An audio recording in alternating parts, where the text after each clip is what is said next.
by investing in the relationship, the very investment in the relationship brings a greater worth to the relationship, and it removes it from being simply transactional. Right. Because sometimes the right and wrong approach, and even like the legal contract that almost depersonalizes things. So a person is sitting there thinking, well, do I want to take the time for this? Is this really worth my time? Yeah. And so they're looking at it through this right and wrong aspect and wanting almost to protect self in the fact, again, keeping innocence at all cost. Almost keeping innocence at all costs, even to the jeopardizing of the relationship.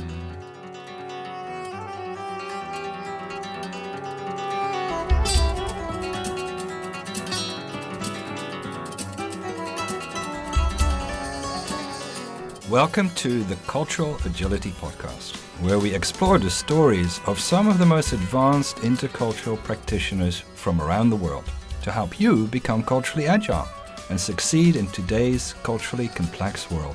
I'm your host, Marco Blankenberg, International Director of KnowledgeWorks, where every day we help individuals and companies achieve relational success in that same complex world. Welcome everybody to this podcast episode, and today I have the honor to be with David Myles from North America, and we're going to be talking about the issue of race and a whole bunch of other topics where intercultural agility can make a difference. So David, welcome to this episode. I'm so honored that you are willing to invest your time and tell us your story and give us your insights. But as always on this podcast, we ask people to introduce themselves because they typically do a much better job at it. Hi, Marco. So honored to be with you guys today and really excited about our topic today. I believe that this is something that a number of teams and individuals, families, corporations, businesses, people working together wrestle with this topic. And so very glad to be jumping in this with you. And, really the tools of ICI is incredible for helping people bridge and navigate these issues. No, thank you. And it's been a privilege. We are actually meeting for the first time. We're sitting in the podcast studio in the KnowledgeWorks office in Dubai, and it's been awesome. We've already had 2 amazing days together, and I look forward to learning a lot more from you and with you. But maybe before we get into it, I think you know that with KnowledgeWorks, connecting the frameworks and the methodologies we have with people's life story is really important for us. So I know you have quite a story to tell, but maybe just give us the key highlights. Who's David Myles? Where's David Myles coming from? What are some of the key journey points for you as we think about intercultural agility? Yeah, thanks, Marco. David Myles, I was the youngest of 3 children in my family. My parents were from the southern parts of the United States and North America. My dad had served in the military, had been transferred to Bitburg, Germany area. And, the running joke was they were trying to make their way back to the Northeast, Massachusetts, where they were from. And the joke of the family was someone crossed out east and put Dakota. And so they ended up in Grand Forks, North Dakota. One of 2 places my mom's girlfriend said you never wanted to get transferred to. Why not, my not, Friesen's a reason, and Grand Forks. And, for our viewers, they can't quite see this, but I am actually chocolate Norwegian. And so, I lived in a Scandinavian, that actually chocolate part means I'm African-American. So there's a little tan with myself here. So moving to an area where there really wasn't any people of color. Wow. My parents were some of the first African-American couples on that Air Force base. Amazing. And serving in that area. So my life journey in that has been extensive. A short part of it was, grew up in a family, had some alcoholism in our family. When I was in 4th grade, I developed these seizure disorders. When I went to junior high, my brother went on to high school. I was in a school of 1,000 kids. I was the only African-American. So they had diversity, me. Wow. And one of the dynamics that's actually salient to this conversation is, I really should have been a statistic, but not the statistic that most people think of. As a sophomore in high school, I failed my own suicide attempt. Mm-hmm. And so I'm here today, because of the dynamics of understanding intercultural agility, but also part of some of the dynamics of growing up in a setting that didn't have that, and even how I saw myself, actually almost led to me not being here. So it's super exciting to be in Dubai with such wonderful people and such a wonderful culture learning together. So my wife and I, Tammy, we have 4 children, so 3 boys and 1 girl. My wife is 100% Prussian German. German's from Russia. So if you take German and you mix it with chocolate, we have 4 German chocolate children. And so that's just how it kind of works out. And but yeah, so I'm really glad to be here. I am a business consultant. I've served with nonprofits. I'm an adjunct college professor and graduate school professor, and I actually do a radio program as well. But my big thing is people. I love people, and I feel that every person has a story. And their stories are amazing. And so the ability to meet miracles that walk by us every day is truly a privilege that sometimes we don't fully recognize. Wow. I just listening to you, that short introduction, I think we could spend a whole episode just talking about that. Very intriguing. And I recognize that diversity, being different, was very much part of your life from the very earliest years of your life. Yeah. I mean, it really kind of kicked off at an early time. You know, I remember really in kindergarten one day sitting there and asking a kid if I could play with him, and he's like, no. And I'm like, well, why not? We're in kindergarten. He's like, well, you're the N-word. And I was like, huh.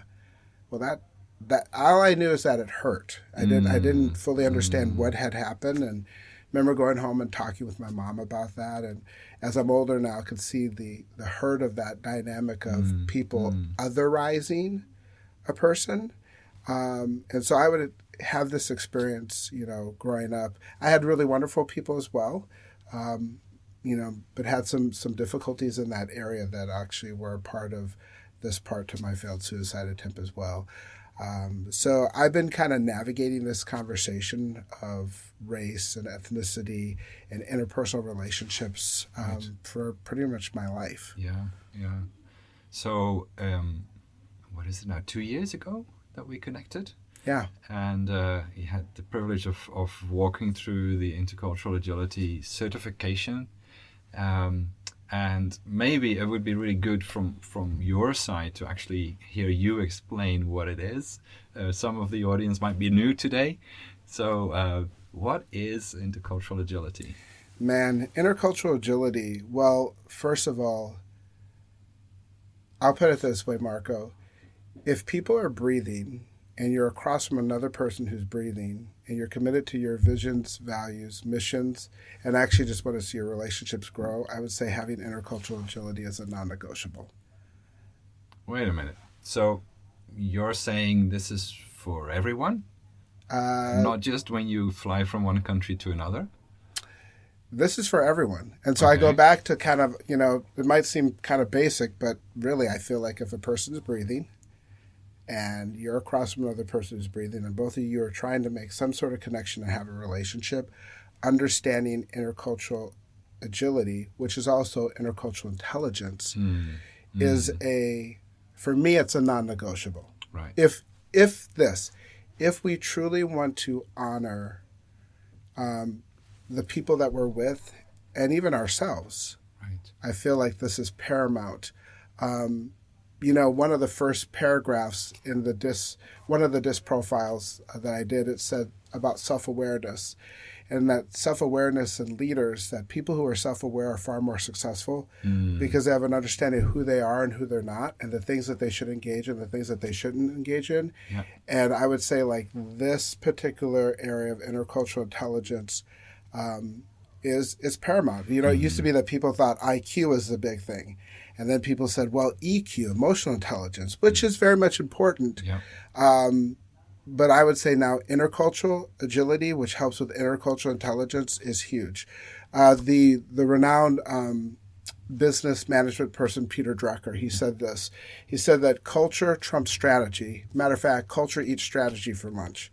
So you can have the most wonderful strategy that there is, but if your culture is toxic or jacked up or a hot mess, that that particular strategy, and the strategy could be something within your family, because as a person engages in ICI, they'll find that you can be in the same family with a person and have different worldviews and different cultural preferences within that same family. And so, so in that type of near immediate relationship, and the relationship and community that you have with your larger family and community in the areas of places where people maybe connect in civic, social, religious settings, and definitely in the area where most people spend the majority of their time, which is work.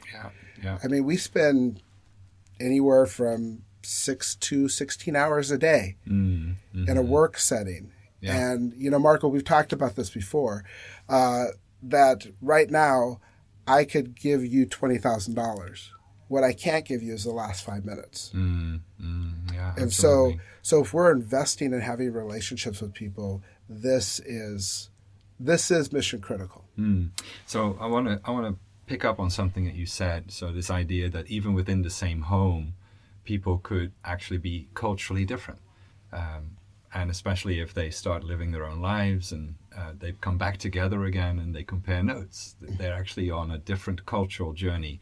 And that's something that's really important for us at KnowledgeWorks, and that this idea that we have a personal cultural journey that each person is on. At the same time, we have affiliations, affiliation to our family, affiliation to maybe a place that we grew up at, an affiliation in the form of race or ethnicity or a passport that we carry. But as you know, in the North American context, the word race is often used to create large groups of people that fit under a certain label. What KnowledgeWorks has been trying to say is we need to first and foremost look at human beings as unique, as being on their own unique journey, having their own unique experiences, and we need to connect with that. The technical word we use for it is self-culture, self-cultural analysis. Talk to me about how that shifts the thinking, the way we engage, the mindset. If we think about 5 major racial groups in North America, versus now thinking about yes, I might have affiliation with that, but let me set my mind to treat you as a unique human being. I want to connect with you, with your story. How does that shift how we connect with one another? Well, for instance, being even in a North American context, as I had mentioned before, my wife's 100% Prussian German. And when she did her 3 colors of worldview, she actually had higher honor shame. Okay. Which would seem like, well, wait a minute. And so the uniqueness of people, I often when I'm teaching or when I'm speaking, sometimes I'll have people hold up their thumb and I'll say, look at your thumb. Okay. Your thumb, not my thumb. I'm looking at my thumb, you look at yours. And so, but these ridges that are on your thumb are formed at 3 months inside your mother's womb. And even if a person had an identical twin, if we fingerprinted you and one of you was in Argentina and the other one was in Australia, we could still separate you because of the uniqueness of your thumbprint being uniquely yours. And so these large categories of race, sometimes, well, let me just say this. You've heard me say this on the topic of race, which is people will say it's a perennial issue. It's a conversation that many people have an opinion on. But one of the things that I feel is that we kind of get ahead of ourselves sometimes getting into the conversation of race. And we don't honor people by equipping them to have these types of conversations. Difficult conversations, but especially this conversation. And what happens is that when people get into these conversations, they end up getting triggered. And this is more into the neurological part of it, but it trips our limbic system and it causes us to do fight, flight, and freeze. And because of that, we kind of map out this neurological pathway that's equal to pain, and there's a part of us that says, I don't want to do this again. Right. Matter of fact, we become fearful of it. And, there's a book by Jane Burka and Lenora Yoon. It's a book on procrastination. Okay. And there's this fascinating part in it where they would say, if you stick out your hand and you touch your hand, there's a thing called just noticeable difference. And this registered registers when you touch your hand in 5 to 600 milliseconds, but they note that fear registers in 14 milliseconds. Wow. Wow. And so that fear thing is so very strong. And as people begin to learn ICI, when they begin to learn worldviews, when they begin to learn cultural preferences, it really gives them ability to almost to put a buffer gap in there, because you have a perspective, you have a vantage point, you have a way of looking at things to be less triggered, and also to walk that journey as a leader, leading others, and also being led by others. Wow. So, in other words, you're saying most people might not be equipped enough to have the conversations? So you're saying you need to actually reverse, go back to basics almost? Yeah, I would say that. If I can speak specifically to one thing, and this is not a it's not a criticism, but like being a certified level 2 practitioner with intercultural intelligence with Knowledge Works, also being an intercultural inventory, an IDI qualified administrator. A number of people have actually experienced that in leadership settings. Right. Now, one of the things with IDI is that it actually takes an X-ray. Mm-hmm. And so because it takes an X-ray, when you look at an X-ray period, it doesn't often look that pretty. All right? It doesn't give the full context. So sometimes when people go into an IDI setting, they'll see things, and some folks will be a little bit reactionary. So from our North American framework of innocence guilt, I've had students where we've taught at the university that I'm at, and they've reacted like, oh my gosh, you're saying I'm a racist, or you're saying I'm a bad person, because they look at this particular assessment and tool that gives an X-ray, and then it's like, well, something's got to be wrong with this. And because people get triggered and reactionary, then they're like, whoa, I never want to do this. So that any conversation that comes up, now again, I'm dealing with college students, so they're going to graduate, and they're going to go work at some company or in relationship with other people. And they had this experience. So that, guess what? When you're wanting to help grow your team and this topic comes up, what do you think is going to happen? They get triggered again. Right. Yeah. So what ICI does is that it brings people back to a common shared humanity. And it helps them to see the richness of culture that exists in them and around them. And that, in essence, gives them tools so that when they actually engage with an IDI or some other type of, assessment tool, or in some type of workshop or training thing, they now have tools to see their humanity and even how they're reacting to something that allows them to stay on the pathway towards growth and towards what people are intending to do.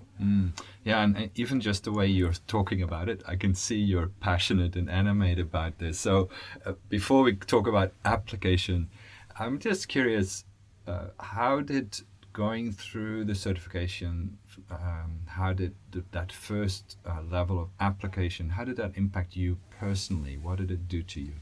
Well, for one, what it did is that, how do you put it? Being here in Dubai, where I'm staying at, in the morning I have these shades. And on the other side, there's these thin shades, and then there's these room darkening shades.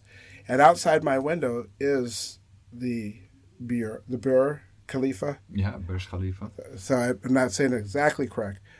What I would say is that I could wake up in the morning and I can see that there's light coming from around the shades and stuff. What ICI did for me is that being that same person in that environment was literally opening the shades and saying, oh my goodness, there's so much light that's been shined on things and shown on things that I've experienced, interactions, relationships, and the like. And it really does give you a new set of lenses. I mean, not to overuse this this illustration or metaphor, but it really is the red pill, blue pill thing. I mean, like it, and one of the incredible leaders and facilitators, Hassan, who presented, I think he said something like, once you're in ICI and once you see things through those lenses, you literally can't unsee them. And Yes. so when you walk into rooms or when you're having conversations with people, it so equips you, and it also helps you deal with the various pain points. So it gave language to a lot of pain points on conversations of race that seemingly were going nowhere in the past, and it really helped me to understand, even for some people, their engagement. Marco, I mentioned this before. Sometimes we attribute to character and motive things that can be explained by wiring and temperament. And so how ICI changed for me was some of the conversations that I was having with people. It wasn't necessarily that they were their motives or even their character that a person may be inclined to make that assumption. And again, for those who don't know, what they're making assumptions before doing DIR, which is describe, interpret, and respond, which is another thing. Again, shameless plug. This is why if you're listening to this podcast and you've not gone through the ICI certification, I really would say that you need to do it before the end of the calendar year, or make sure that you do it within the first quarter of the next year. That's just me personally. Again, my reasoning is kind of simple. Again, Marco, if you're breathing and the person across from you is breathing, that's a really good reason for you to be doing ICI. So this gave tools when I was having conversations with people to say, wow, okay, I'm understanding more without pigeonholing people. You know, what I felt that it did is that it gave me the language and the tools and the perspective and the insight actually to better honor the person sitting across from me. Right. You know. So let's see if we make this practical. Okay. So you mentioned the DIR, describe, interpret, respond, which is one of our intercultural perception management tools. There's other tools we could talk about, but maybe top of mind, any story that you can think of, any specific conversation. Might not want to mention the name of the person, totally leave that up to you, but where you were able to use some of these tools and where it shifted the way you engage with one another. It could be a group, it could be a person. Any stories that come to mind? Yeah, actually one just popped as you were in your question that came to mind. You know, in the States, in the particular faith community that I was a part of that dealt with evangelicalism, there's been this really interesting dynamic with race and politics and those things, and even just a way of thinking. So one day I was actually teaching a class with an older population. And you have to understand, I once taught a class that dealt with race and ethnicity and honoring people. And interesting enough, when I finished teaching that class, like literally half the people left our church.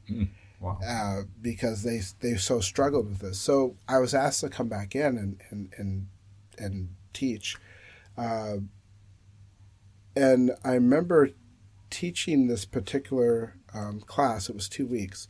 I spent the first week actually teaching on culture. Wow. And the three colors of worldview.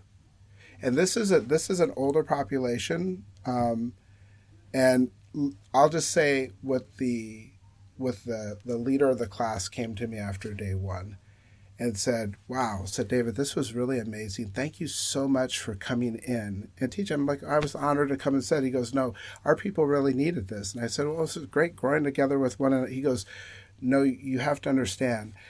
This particular group has a steady diet of a certain type of media."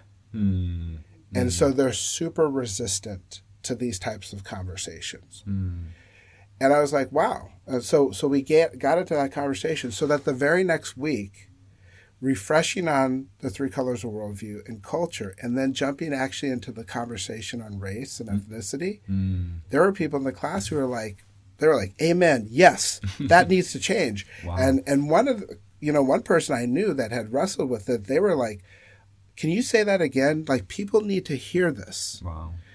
And I would say what had happened is, in helping them walk into the shared culture that we had and honoring and caring for them, and for us all being able to have conversations around our shared humanity, and for them to do it at their tables.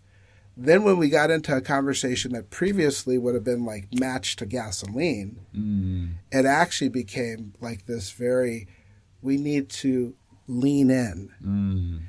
And so the practical application is I have consistently found by equipping or giving or sharing some of this framework and tools that has actually helped people lean in. It's actually what DIR does, describe, interpret, respond. So often we jump to interpretation and then we respond emotionally.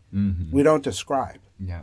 So what ICI does, it actually gives that buffer space for a person actually to describe not only what they're looking at, but even themselves. So that when they jump to interpreting and responding, even when they respond, they have a more, shall I say, a more substantive and stable platform from which to do that. Yeah. And even better understand where they are at. They engage in a better self-differentiation, which is kind of a counseling term, Right. to be able to engage that so they don't become so meshed and reactive. So that, I mean, like that's literally the thing. What I tell business leaders, and I work with businesses and nonprofit and universities again, the earlier tool that I mentioned, IDI, great tool. If left to me and to budget, I don't use this word pretty much any time, but I can almost say strongly, if left to me, I would never do an IDI without doing ICI. And you would flip the sequence. Yes. If that's what. Yep. Right? So I would not do intercultural development inventory. As great as a tool because it's an X-ray, I would not do that particular assessment if left to me, and if resourcing was not an issue. I would not do that without first and primarily doing intercultural intelligence. And the example you just gave, I think, is a beautiful example of talking. You know, you mentioned fight, flight, or freeze. Those trigger moments. If people have had bad memories or bad experiences with tough conversations like race, and what you just explained, you know, the same group in the past, half of them walk out or a third of them walk out, and then bringing or almost injecting ICI into the equation, then they lean in, they stay in the conversation, they want to be there. That's a profound shift. So when you, could you think of other ways? Because it's sometimes hard to imagine, okay, I hear David is excited about it, I can hear that he's been able to impact, but how do you take practical steps to get to that point where people start leaning in and they stop saying, well, I was forced to be here, but instead they now say, wow, this is profound, I want to be here. But how do you take those small steps? Because you had the luxury of like 2 weeks with people. You don't always get that, right? So what are the small steps you would advise people to take to eventually to bring ICI tools, work with people like yourselves, or as you mentioned, thanks for the plug, get certified yourself. But what could they do to take small steps in that direction? Well, one of the things I want to say first is, and even with your question, is sometimes we think that a person is actually starting at zero. Like, what are the steps that they can start from here to get to there? And what I want to say that happens with ICI is that you, in some ways, have already been operating this way in your life. It's just that the curtains haven't been open to shine on the muscles that you're already using and that you've used in other ways to do that, to understand different cultures. I mean, even within your own family, because not every person in your own family is that way. So you've had to pivot. You've had to adjust. You've had to explain things differently. You've had to have patience. You've had to clarify some more. So in this particular situation, having 2 weeks of a class, but I'll use ICI in a conversation that may only be a few minutes. And what I'll do is actually take some of the overviews of, the three colors of worldview. And so even how we kind of explain it, that innocence, guilt, that there could be some rules and doing right and the goal being innocent, and in a Western context, not completely, because like there are people in the West who don't feel this way, but saying, we have lots of legal contracts, and that's something that's really huge for us. And so, and then talking about some things with honor shame cultures. And I'll give some illustrations that for people in North America, they can go back and look at things that have happened in our culture as well as in, media where they're like, oh yeah, I remember this event. And oh yeah, I was kind of confused on why this, president of this company apologized for the actions of one person. That didn't make sense to me because I thought to myself, well, that person didn't do anything wrong. And now you're able to talk about innocence guilt, which is right and wrong. Yeah. Instead of understanding honor and shame, which was belonging and what it did to the community. And so what it does is that what I want to say, this is super helpful because it almost like fills in gaps or it almost puts the mortar in between the gaps and you start saying, oh, wow. And so all my conversations, and actually the majority of my conversations, aren't lengthy conversations, but I'm still engaging within the framework of culture and intercultural intelligence. And I think one of the other things, Marco, on this is because of how this is formatted in the framework, you're able to have entry points. I'm not sure if this was intended, but for example, the 12 dimensions of cultural preference, the first one is growth. And then one is people and the other one is material.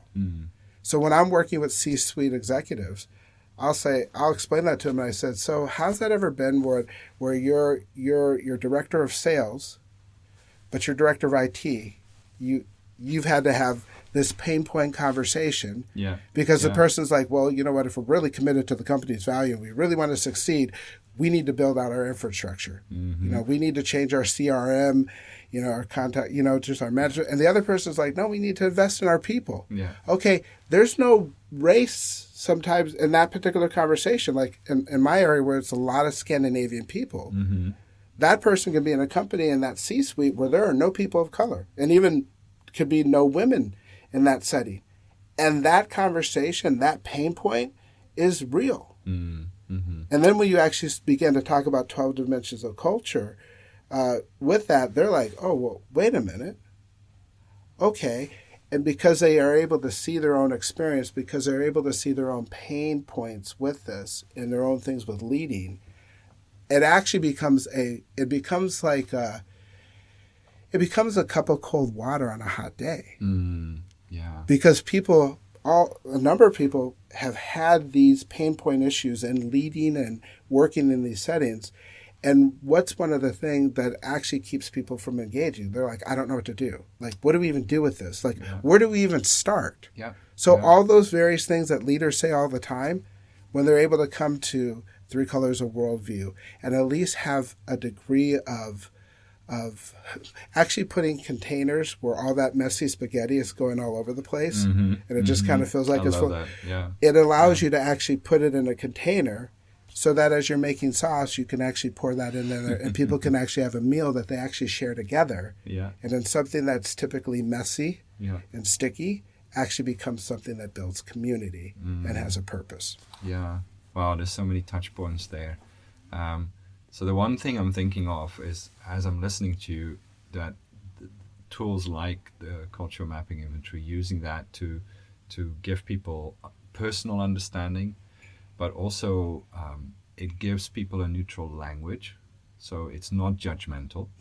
It's a neutral language. And the other thing is that once you can name something, it opens up a door for understanding, conversation, decision-making, which the example you just gave about growth. So one of those things, Marco, one of the differences with KnowledgeWorks materials that it's you have psychosomatic and you have cultural. So like the uniqueness of ICI through cultures of worldview and the dimensions is that this is dealing with an area that often gets overlooked. Because like for the leader or the person listening to me, if we start putting out things like Myers-Briggs, Strength Finders, DISC, 360 review, people start thinking to, oh yeah, you know what? This really helped me as a leader. Well, what did it do? It gave a greater self-awareness of who you are Right. and also who you're not, Mm-hmm. you Mm-hmm. know? And so Which is equally important. it's equally important. So for the larger world, when you say football, they're talking about soccer. Mm-hmm.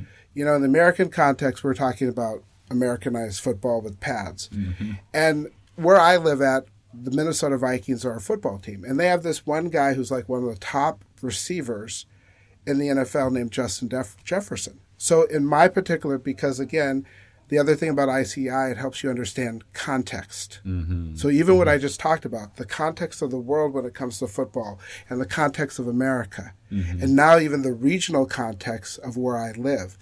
Well, I'll share with someone, you know, Justin Jefferson, he's a wonderful wide receiver. He makes a horrible left guard. Mm-hmm. Mm-hmm. And it doesn't matter how nice of a person that he is, if you put him in a left guard situation, that's going to be a recipe Right. for disaster. Right. Because there's a certain self-awareness and there's also an understanding of his skill sets and even the things that make him him Yeah. that actually leads to the potential for being successful and also leads to one of your major players actually having broken bones and being out for the season. Mm-hmm. Now, on the psychosomatic way, because people are able to look at that and say, okay, here are some things of which I'm strong on my D and my disc, which also means I might be dropping balls that the S and C parts of our team, that like steadiness and conscientiousness, and understanding that about yourself. Well, what ICI does is it gives that to you in a culture. And again, I love how Mingjin Tong, one of the ICI practitioners, shares about culture. Culture is the lenses that we look through. We don't look at our glass lenses, we look through them. Yeah. And so ICI helps you as you look through culture. Remember Drucker said, culture trumps strategy. Mm-hmm. Sometimes people can't even name their culture. Yeah. Yeah. So this provides tools, practical tools. Yeah. Again, to go back to what I said, it allows you to take the blind shades and open them up and shine a light. And I strongly feel that as people engage this, it has, and as you can tell, I like metaphors. It will change their life from seeing things in black and white to seeing things in 8K, Technicolor, full surround sound. Wow. Wow. Like, it really does. And actually last night, because Mingjin Tong's the one who actually introduced this to me, we were walking, and I actually told him, I said, Mingjin, thank you so much. Like, this is, and I'm not saying this because you're in front of me, but this has been one of the greatest gifts given to me, and being able to navigate the conversations on race. Because I've had a lot of painful conversations, okay? And I've gone through a lot of different pain points. I've led in a number of different situations where things have gone well and where things have gone bad. And the one thing is, I wish that I would have had some of this understanding even earlier as a leader. Right. Right. And so now in the last couple of years of having these new lenses and having this insight, it's really been exciting. It's been really neat to see the conversations and even having self-care for myself. Yeah. So you mentioned in a number of ways that it starts really with, having those blinds open up and shed light on you, on yourself, your own journey in life and what's happening with you as a person. So that self-awareness is fundamental. Now, one of the ways that I've seen people think about self-awareness is, for instance, through discovering more and more biases, for instance. And at the moment, I think the clock is ticking at 188 biases that they've identified. Wow. Yeah. So I don't remember, maybe even if you asked me on the spot, can you name 20? I don't think I could. And it's important that we start to recognize that these exist, but at the same time, that level of self-awareness is so fundamental, especially in the conversation around race. Talk to me about how the intercultural agility approach can help people navigate biases and stereotypes, not just in a better way, but in a way that relationship is built. Yeah, I come back to the fact of saying what it does is it helps us to enter into our shared humanity. And even the important part of living in community, which etymology is common unity. Okay? So on the bias parts, 188, my wife Tammy will say, it's easier to track flies with honey than it is vinegar. Okay. So if we start off with the biases and the negative, Yeah. and almost coming from a place of scarcity and deficiency, how much do people want to continue going in? Like you've heard leaders say, like, I really don't have a conversation about race because it's just going to be about how bad of a person that I am. Okay? Yeah. And so they already feel like they're coming deficient to it only to be made more deficient. And so it becomes this attack. So I again say this whole aspect of shared humanity and actually journeying together. And actually not only journeying together, then being able to appreciate the things with one another.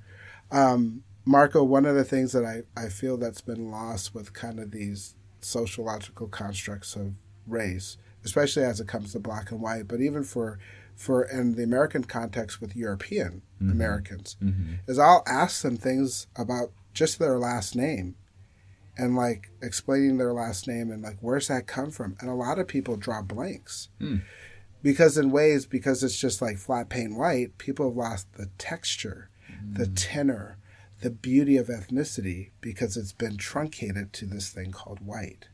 So there's often a freeing up of the other person. I've had students go away who had broken relationships. I remember this one gal, she had a broken relationship with her mom, went home, and because I asked her something about their last name, onomatology, the study of surnames. And she wasn't really sure. So she went home and asked her mom, who she had a broken relationship, and instead of being at each other, they were beside each other trying to solve something. And then mom said, well, we should talk to grandma. Well, mom had a broken relationship with grandma. So then you had these three people sitting around a table having a conversation about the culture of their surname. Wow. And they weren't fighting. And this gal came back to class in tears. Wow. That's so beautiful. There's no black and white there. That's just a family and looking at some of the culture things. So the practical ways will become as diverse as the relationships and interactions that people already currently have. Yeah, so starting with that shared humanity, having a few more tools in your toolbox to actually have that conversation and keep the conversation going. But I also see that ultimately that's a beautiful starting point. But as the family example you just gave, eventually relationship needs to be restored. We talk a lot about creating the third cultural space, creating culture together. And to me, that's what I always look for or drive towards, no matter if I have 1 minute with a person or I get to spend a whole year of doing a whole bunch of stuff. How do you see the shift there? Because what I often find is people are innocence, guilt-oriented folks, right, wrong-oriented folks. They want to make sure they see the issue right, and they spend a lot of time talking and debating that, and then they want to fix the issue, but they don't always want to then be in relationship afterwards. Yeah. So talk to me about this idea of, okay, we deal with our biases and our stereotypes from almost a back door, through the back door of humanity, the back door of being in conversation, learning even about our surname, and that brings people together. And then as a result of that, the ultimate step really is that relationship is restored and culture gets created together.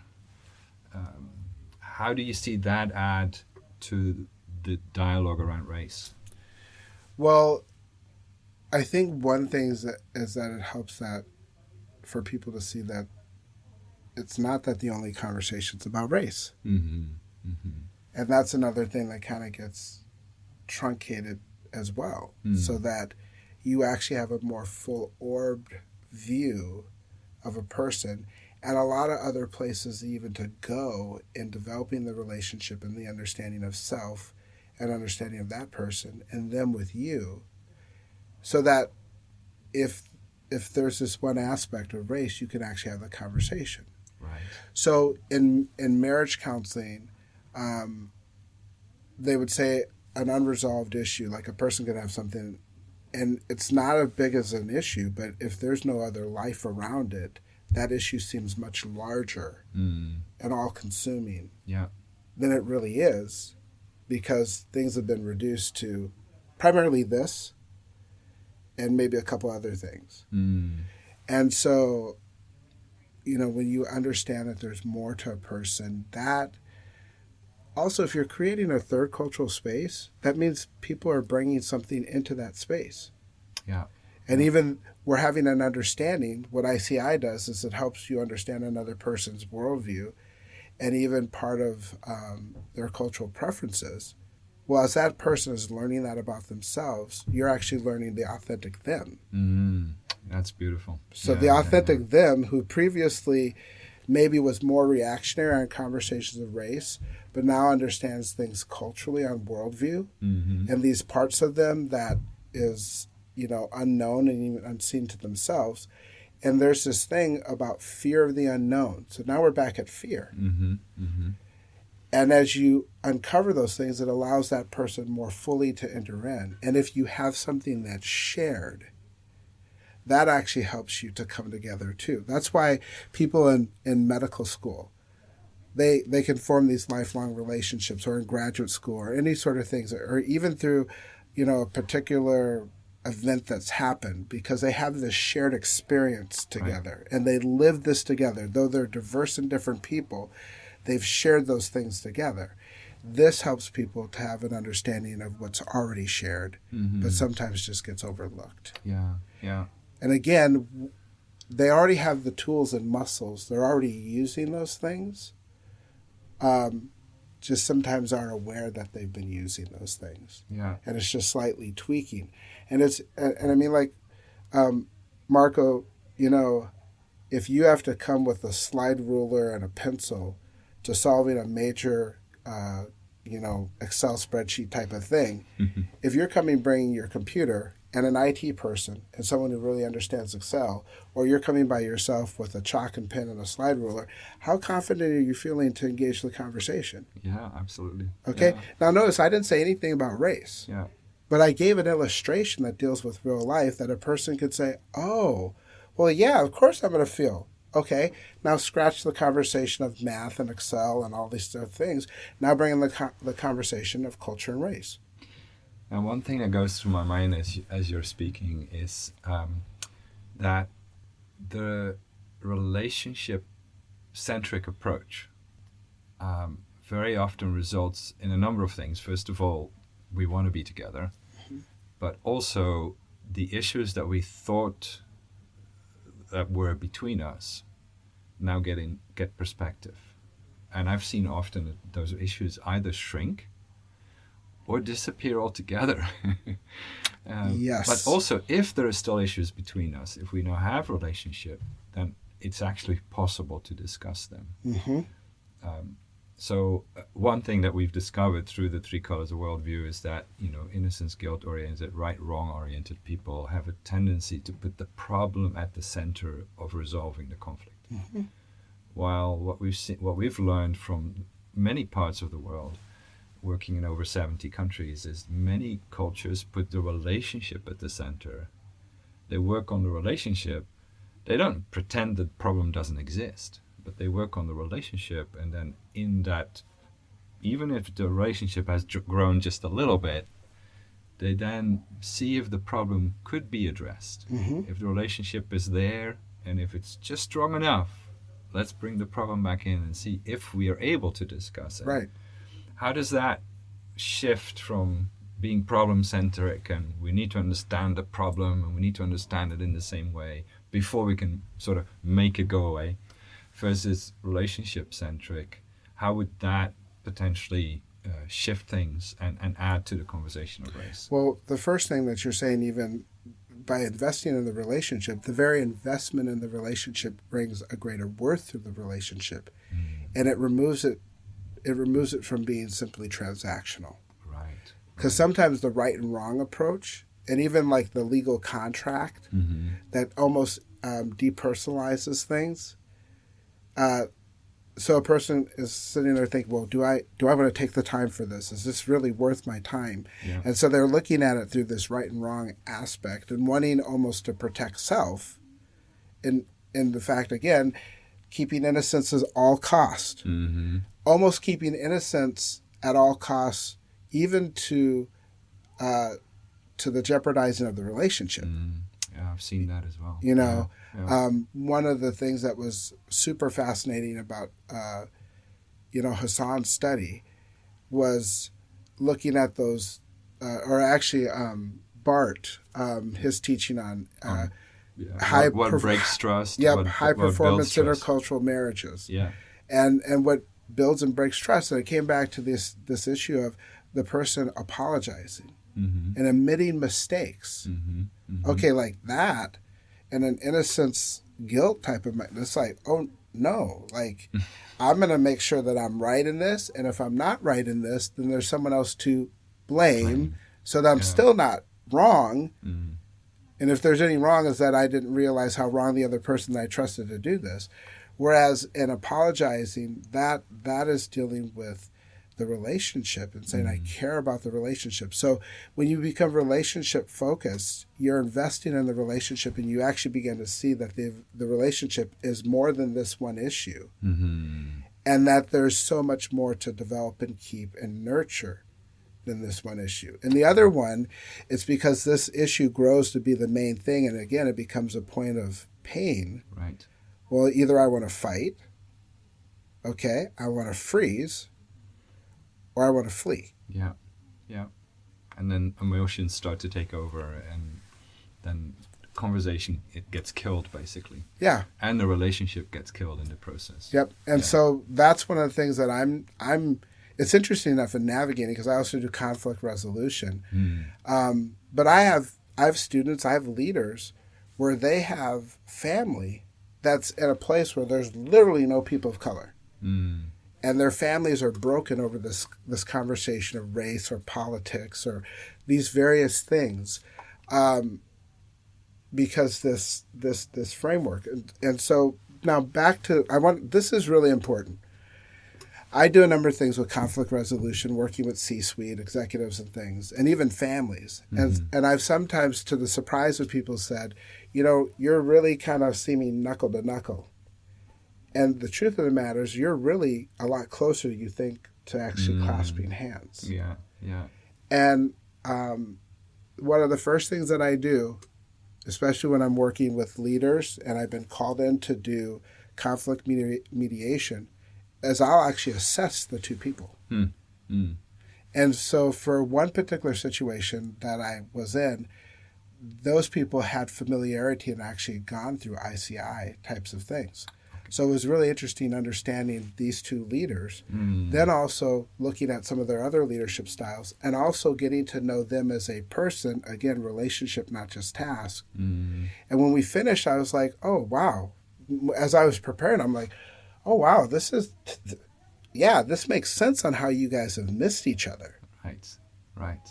And so, Marco, we got into it and we began having this conversation and being able to diffuse innocence, guilt, being able to diffuse some parts that could have went wayward on honor, shame, and even power, fear, and actually keep the relationship intact. You know how that meeting ended? It ended with me leaving and these two people in tears apologizing to each other. Beautiful. And then scheduling lunch. Wow. Because what they thought was actually opposites. They actually found they were so much on the same page. One was speaking Portuguese, the other one was speaking Swahili. But with what ICI did, and with an understanding, it actually provided a shared language that translated all of that for both of them. And they actually didn't jeopardize the relationship. And to be transparent without sharing any information, both of them had come to me separately and were ready to resign. Wow. Because they cared so much about the mission that they didn't want to hurt that, but the conflict that they were having, they were like, yeah, and wow. I mean, the amount of leadership, personal, relational capital that this group almost lost because of missing each other, but them also having the language to come back to them and say, do you remember doing your ICI?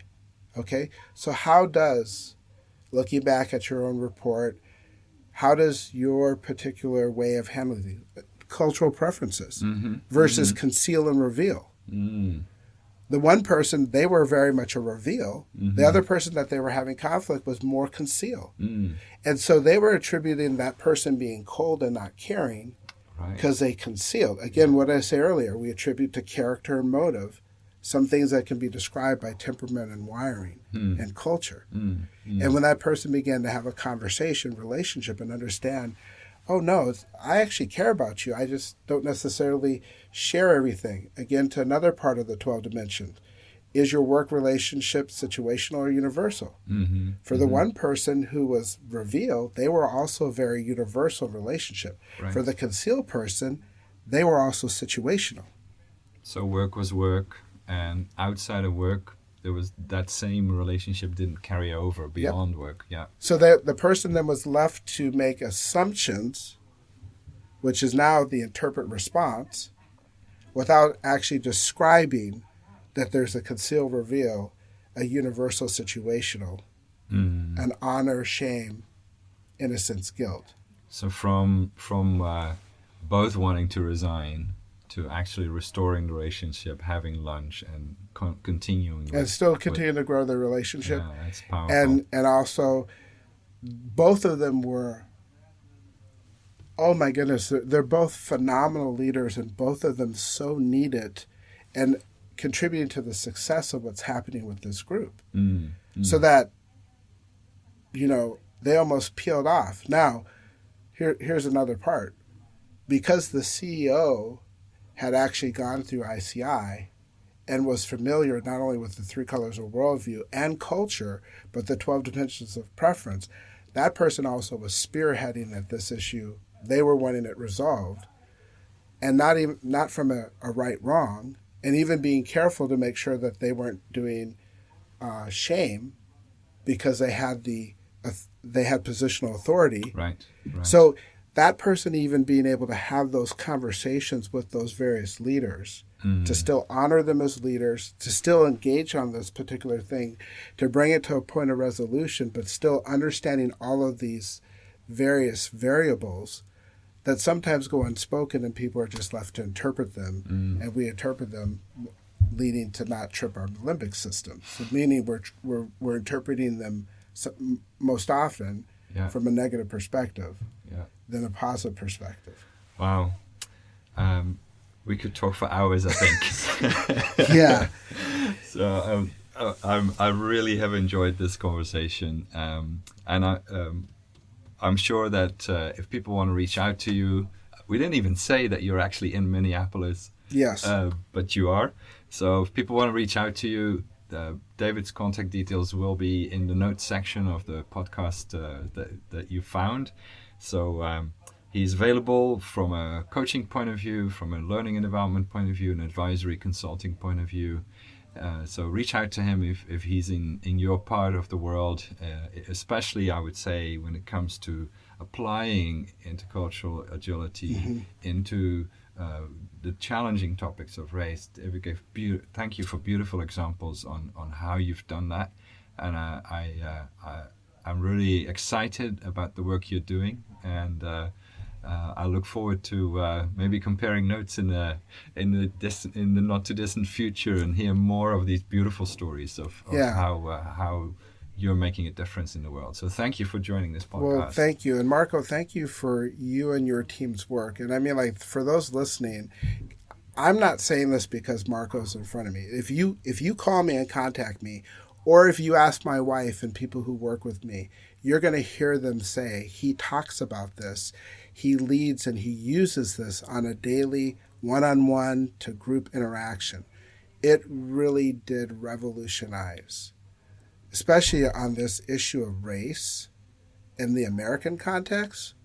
Oh, it's helped me and others stay engaged in ways, and actually to diffuse certain things that cause people to have these bad reactions. So again, Marco hasn't asked me to say this, I'm not paid for any of these things.